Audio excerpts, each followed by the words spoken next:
મારા ભારતીય જનતા પાર્ટીના કાર્યકર્તાઓને અભિનંદન અને આભાર માનવા આવ્યો છું.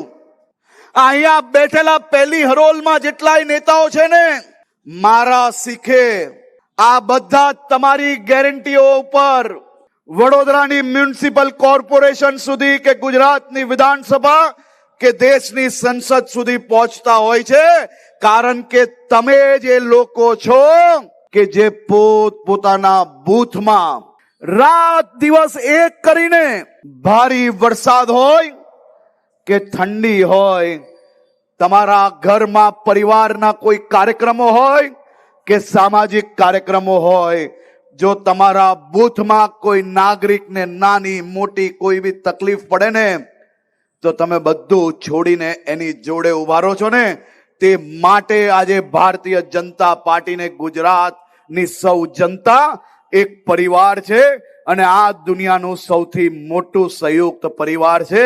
હું ભારતીય જનતા પાર્ટીના કાર્યકર્તાઓને બે હાથ જોડીને આભાર માનવા આવ્યો છું. મારે આજે આ વડોદરાની ધરતી પરથી કોંગ્રેસ અને કોંગ્રેસના ટોળાઓને એક સવાલ પૂછવો છે.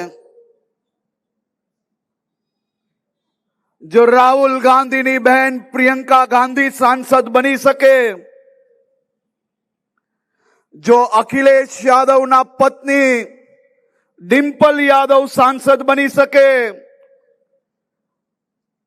જો લાલુ પ્રસાદ યાદવના પત્ની રાબડી જેવી જો બિહારના મુખ્યમંત્રી બની શકે, તો મારા ગુજરાતની સામાન્ય પરિવારની દીકરી કે સામાજિક ક્ષેત્રે કામ કરતી કોઈ સામાન્ય પરિવારમાંથી આવતી મહિલાઓ કેમ આ દેશની પાર્લામેન્ટમાં ના બેસી શકે? અને કોંગ્રેસે આનો વિરોધ કેના માટે કરવો જોઈએ? જો પ્રિયંકા ગાંધી, ડિમ્પલ યાદવ આ બધા જ સાંસદ બની શકે, તો અહીંયા બેઠેલી મારી બહેનો ધારાસભ્ય કે સાંસદ કેમ ના બની શકે? જેને લાગતું હોય કે પ્રિયંકા ગાંધી ને ડિમ્પલ યાદવ સાંસદ બની શકે, તો મારા ગુજરાતની સામાન્ય પરિવારની દીકરી અને બહેનો સાંસદ બનવી જ જોઈએ. જેને બી લાગતું હોય હાથ ઊંચા કરીને મારી જોડે સુર પુરાવે.